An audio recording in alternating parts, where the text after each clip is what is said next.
नहमदुहु व नुसल्ली व नुसल्लिमु अला रसूलिहिल करीम अम्मा बाद फ़अऊज़ु बिल्लाहि मिनश शैतानिर रजीम बिस्मिल्लाहिर रहमानिर रहीम। मेरे मुअज़्ज़ज़ सामाईन इकराम, अस्सलामु अलैकुम व रहमतुल्लाहि व बरकातुहू। मैं अपने रब कायनात से ये दुआ करती हूँ कि मेरे जितने भी सुनने वाले हैं, रब कायनात सबको सेहतमंद, तंदुरुस्त और लंबी ज़िंदगी अता फरमाए। हम सब के हर मुश्किलों, परेशानियों, तंगदस्तियों में मेरा रब कायनात हमारी मदद अता फरमाए। हमें ज़हनी, रूहानी, जिस्मानी अज़ियत और तकलीफ़ और बीमारियों से निजात अता फरमाए। हमें ज़हनी और रूहानी सुकून अता फरमाए। हमें बीमार दुनिया से बचा कर बीमार मदीना बनाए। और जो हम सब के हक़ों में बेहतर है, मेरा रब कायनात हमारे लिए वो अता फरमाए। और जो हमारे हक़ों में बेहतर नहीं, उसका ख्याल भी हम सब के दिलों से निकाल दे और हम सब को अपनी रज़ा पर राज़ी रहने वाला बना दे। आमीन सुमा आमीन। माशाल्लाह से आज ज़िल-हज की 21 तारीख़ और तीसरा बुध का दिन है। आज बुध के दिन जो मैं आप लोग के लिए वजीफ़ा लेकर आई हूँ वो है या रब्बना अल्लाह हुस्समद या क़हारू और या जब्बारू का पावरफुल मुजरब वजीफ़ा है। आप इस वजीफ़े को, जो आपकी सालों से हाजात रुकी हुई हैं, पूरी नहीं हो रही, आपने बहुत से अमाल किए, बहुत सी कोशिशें की, मगर आपकी वो दुआएं, वो हाजतें पूरी नहीं हो रही, तो आप इस वजीफ़े को रब कायनात की ज़ात पाक पर पुख्ता यकीन के साथ पढ़िएगा तो रब कायनात इंशाअल्लाह अज़ीज़ अपने हुक्म से आपकी हर वो नेक और जायज़ हाजत को पूरा अता फरमा देगा जो आपके हक़ में बेहतर होंगी। उसके हुक्म से आप इस वजीफ़े को आज के दिन स्किप मत कीजिएगा, छोड़िएगा मत। जैसे वीडियो मिले फ़ौरन पढ़ ले। अगर फ़ौरन किसी मजबूरी की वजह से ना पढ़ सके तो इस वीडियो को अपने पास सेव कर ले। जैसे टाइम मिले तो आपने इस वजीफ़े को लाज़मन पढ़ना, पढ़कर देखिएगा कि रब कायनात आपके ऊपर अपना कैसे करम अता फरमाएगा। आप इस वजीफ़े को किसी भी मकसद, किसी भी हाजत मुराद के लिए पढ़ सकते हैं। आप इस वजीफ़े को रब कायनात के गैबी ख़जानों से दौलत लेने के लिए पढ़ सकते हैं। आपका अपना घर नहीं, घर ख़रीदने के लिए पढ़ सकते हैं। आपके घर में लड़ाई झगड़े रहते, नचाकी, परेशानी, मुफलसी, गरीबी, उसके लिए पढ़ सकते हैं। आपकी औलाद नहीं या आपकी औलाद नाफरमान है, उसके लिए पढ़ सकते हैं। आपके ऊपर बहुत ज़्यादा कर्ज उतरने का सबब नहीं बन रहा या आपने अपनी कीमती चीज़ या पैसे किसी को दिए वापस नहीं करे, उसके लिए पढ़ सकते हैं। आपके पास अच्छी जॉब नहीं, जॉब लेने के लिए पढ़ सकते हैं। आपका अच्छा भला कारोबार चलता हुआ अचानक से बंद हो गया, उसके लिए पढ़ सकते हैं। आपके घर में कोई बहुत ज़्यादा बीमार है या खुद बीमार है, उसके लिए पढ़ सकते हैं। आपकी शादी नहीं हो रही या आपके बच्चों की शादियाँ नहीं हो रही, उसके लिए पढ़ सकते हैं।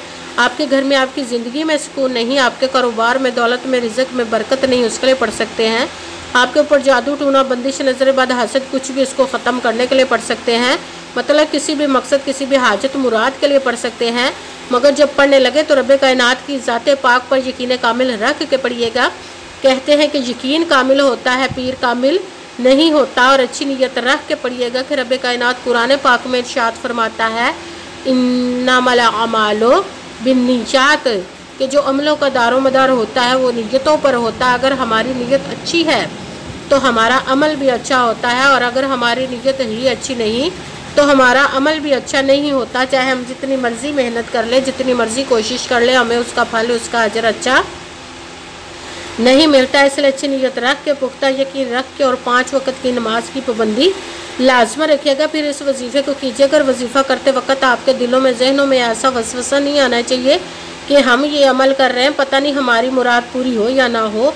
ऐसा हो नहीं सकता कि हम रब कायनात के किसी इसम का या कलाम पाक का वजीफ़ा पढ़े और हमें कामयाबी ना मिले। ये हमारे ईमान की कमज़ोरी जिसकी वजह से हमें नाकामी मिलती है।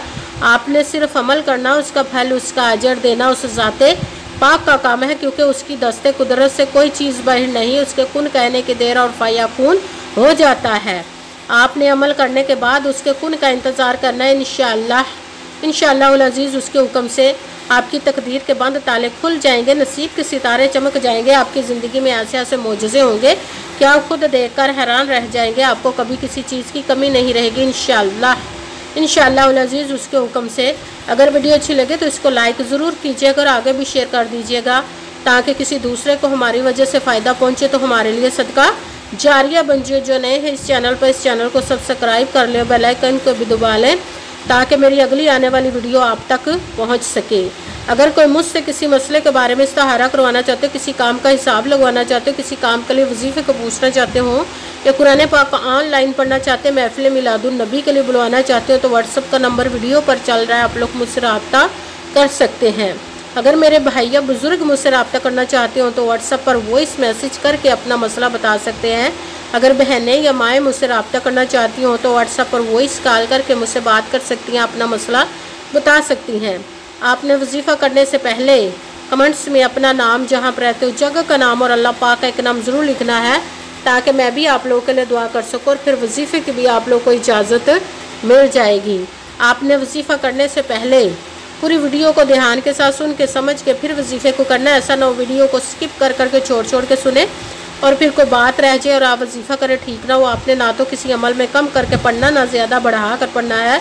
अगर कम या ज़्यादा कर देते तो वो हमारा वजीफ़ा ठीक नहीं होता, हमें कामयाबी नहीं मिलती। इसलिए आपने मुकम्मल वजीफ़ा जिस तादाद और जिस तरतीब के साथ मैं बताने लगी, उसी तादाद और उसी तरतीब के साथ आपने इस अमल को पढ़ना है। आप इस अमल को आज के दिन किसी भी जगह पर बैठकर पढ़ सकते, घर में, ऑफिस, मदरसा, यूनिवर्सिटी, कॉलेज, शॉप पे। मगर जब पढ़ने लगे तो बिल्कुल खामोशी, तवज्जो, सुकून के साथ पढ़ना। वजीफ़े के दरमियान ना तो आपने किसी से बात करनी, ना उठना, ना फ़ोन इस्तेमाल करना है।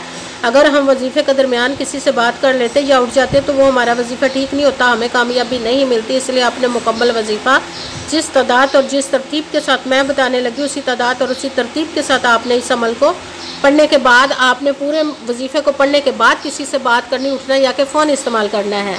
आप इस अमल को आज के दिन किसी भी वक्त पढ़ सकते, किसी भी नमाज के साथ पढ़ सकते, नमाज के अलावा भी पढ़ सकते हैं। अगर नमाज के साथ पढ़ रहे हैं तो नमाज मुकम्मल पढ़ने के बाद, दुआ मांगने के बाद आपने इस अमल को पढ़ना है। अगर नमाज के अलावा पढ़ रहे हैं तो बावजू होकर ऐसी जगह पर बैठ कर पढ़ना जो बिल्कुल खामोशी, तवज्जो, सुकून के साथ आप इस अमल को पढ़ सकें। जब अमल करने के लिए बैठ गए तो सबसे पहले आपने एक मरतबा दुरूद पाक पढ़ना। कोई सा भी दुरूद पाक पढ़ सकते हैं, मगर दरूद इब्राहिमी जो नमाज में पढ़ा जाता है वो वाला दुरूद पाक पढ़ ले तो ज़्यादा बेहतर, वरना कोई सा भी दुरूद पाक आप पढ़ सकते हैं।